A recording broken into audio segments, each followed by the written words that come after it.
How'd you get in? Your key, you left it over the door. And it's a very clever place to hide it. You know, skiing's a much more acceptable exercise than breaking an entry, Betty. I'm sorry. Forget it. Well, I knew you were going to be like this, so I was typing you a note. Man. Apologize. Well, as long as you're here, I might as well get a little work out of you. Take off my boots, wench. Well, I might as well. Seeing how I'll never understand you. You're not supposed to. The reason you like me is because I'm mysterious. Okay, know it all. I'll tell you why I like you. Because you're cruel, and I'm a masochist. The skiing must have been terrible, huh? Yeah, you're right. There was more rocks and snow, and the ski lift broke down about 50 times. Rod, let's be serious for a second. No. The reason I couldn't come with you is that, well, you don't know what it's like to lose for the second time. It's frightening. It's like, well, maybe this is going to keep happening to me, bouncing around from one husband to the next, never quite knowing what happened or why. Betty. Rod, do you understand? You know, man shouldn't have given women the vote. We should have made it illegal for them to learn to read and write, and then we should have cut out their tongues. Oh, Rod. Well, it would have solved 3/4 of the world's problems.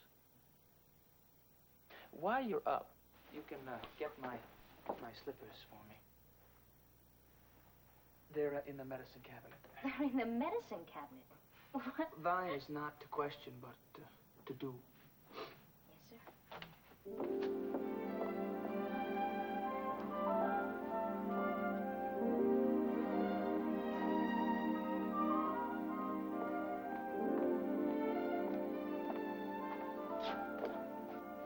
No, Betty, the feet, they go on the feet.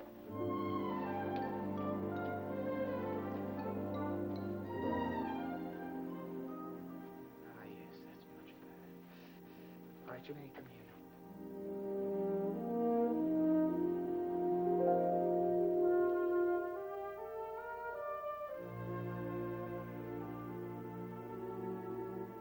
Now tell me about that vow of past, present, and future. Probably won't work, you know. You and me? Mm-hmm. What am I doing here? You took off my boots. Put on my slippers. You're in my arms. What more do you want?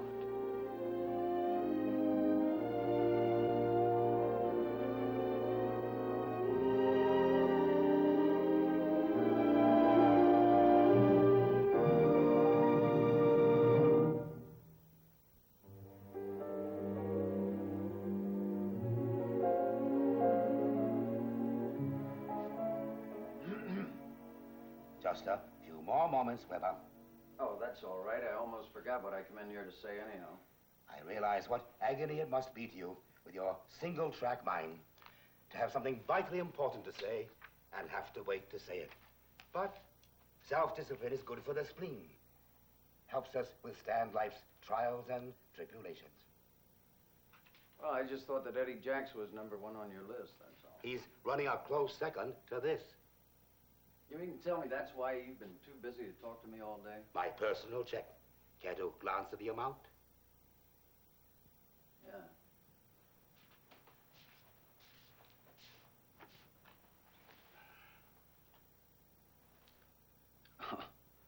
$450,000, huh? All those zeros are a bit confusing, aren't they? Oh, what state are you going to buy this time, Mr. Payne? With that rather insignificant sum, will buy me enough stock to control a company whose assets are conservatively estimated at $17 million. Wow.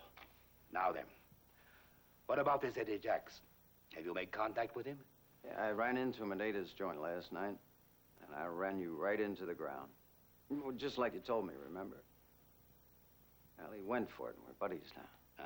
And buddies confide in one another. No, not him. He's kind of cagey. You see, he stopped by my house this morning, and he asked a lot more questions than he answered. So I just hung in there, and he came through. Came through with what? Well, he said that he was in jail once. He didn't tell me what for. He's kind of touchy about that. Well, I'm not interested in his past, Weber. Only in what he thinks his future holds for him. Yeah, well, you know, you're right. You know, he's in town for something big, something bigger than just being with his kid or running a two-bit tavern. Well, that's why I sent you after him in the first place. Well, give me a chance. I've only talked to the guy twice. Well, I certainly hope the third time is the charm. Eddie Jacks is like a hungry mosquito. He's not dangerous, but he's annoying. So I want you to find me something to swat it with. You'll get it. But when? Well, he's making it easier for me. He's coming to me now. He's hung up on that car of yours. Hung up? Well, he digs it. Oh. He got hung up on them when he was over in England. He even asked me to take him for a ride, and I told him no dice, man. That wasn't very wise of you, was it? Well, how do you figure? Well, if you're the disloyal Lee Weber you're pretending to be, concern for my car is out of character. You should have jumped at the bait and said, what's that expression you use? Tough on the old man. Wait a minute. He wanted me to take that car out and open it up and put it through a ringer. Well, my valves can stand it if I get the information I want. The next time he asks. Why don't you ask him? On your own, of course, without my permission.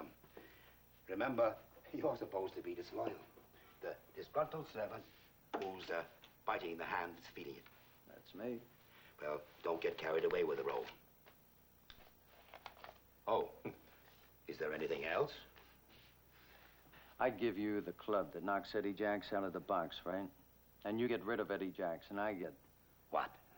That's what I want to know. And now the haggling begins. Well, look, I've done a lot for you, Mr. Peyton. You'll get your reward. You have my word for it. That's all I ever get is your word. What do you want? Well, good job in that new company you just bought. Well, if I were thinking of liquidating it, that's exactly what I'd do. Very funny. Now, what brought this up? Has Eddie Jacks been buzzing in your ear? Eddie Jacks told me that you gave me my job just so you could have a hold of me. So you could dangle a carrot in front of me, and when I reached out to get it, you'd bust my knuckles. And then after you were done playing your silly little games, you'd throw me to the wolves. And you believed him. I don't know what to believe. Well, I'm very disappointed in you, Weber. But listen to this. If you give me cause, I'll not only throw you to the wolves, I'll feed you to them personally. You're just making it that much easier for me to act, Mr. Peyton. Weber! Weber! You said you could handle Eddie Jacks. I think you underestimated him. I think he's handling you. That's a lie. Weber, prove it.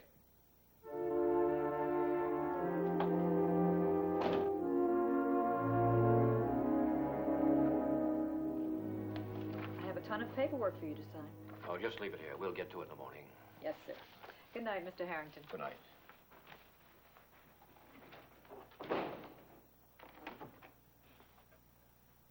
I waited till she left. You know, Les, you ought to put an elevator back there. Those steps are murder. Did you see Weber? Yeah? Well, what happened? He's angry. Too dumb to be anything else. Well, I don't mean just plain everyday angry. He's a walking ammunition dump, you know? One match in the right place, and Lee Weber will explode all over this town. All we gotta do is point him in the direction of Martin Peyton and pick up the pieces. You better be careful you don't get your fingers burned. Ah, you're looking at the fellow who invented the match. Now, Weber's got a weak spot, a sore point. His boss. He thinks the old man's the biggest thing since nickel beer. But now that I've talked with him, he's afraid that Peyton's gonna sell him short. What do you mean? Ah, he thinks the old pirate owes him something. For what? Maybe he reads the stock market reports to him in the morning or takes him his teddy bear at night. It doesn't matter. Look, I told you to get close to Weber. Find out the old man's routine, where he goes and when. He takes a drive every afternoon. When? For how long? I don't know. Well, where do they go? I don't know that either, yet. Well, find that out. It's important. Now, look, you better forget Weber. You'll make a slip. Tell him something that'll blow the whole deal. You just do what I tell you, the way I tell you. Listen, my spineless friend, I'm the front man of this operation. And until you're ready, willing, and able to take over, why don't you just watch from the grandstand and enjoy the action? I want to fix it so we both walk away from this spotless. How?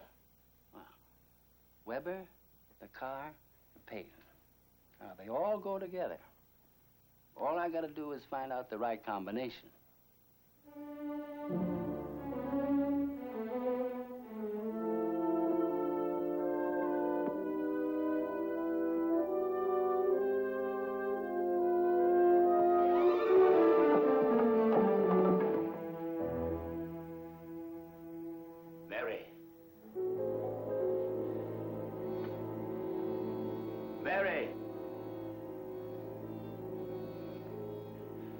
Devon?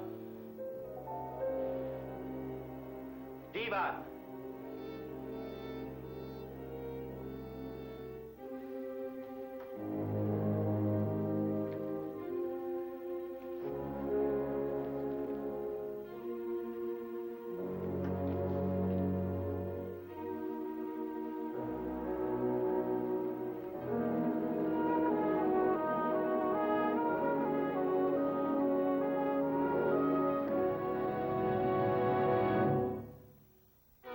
Preview from the continuing story of Peyton Place.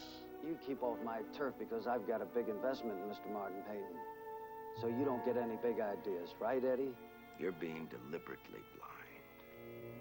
Knowing the circumstances of his death, how could you even consider marrying his widow?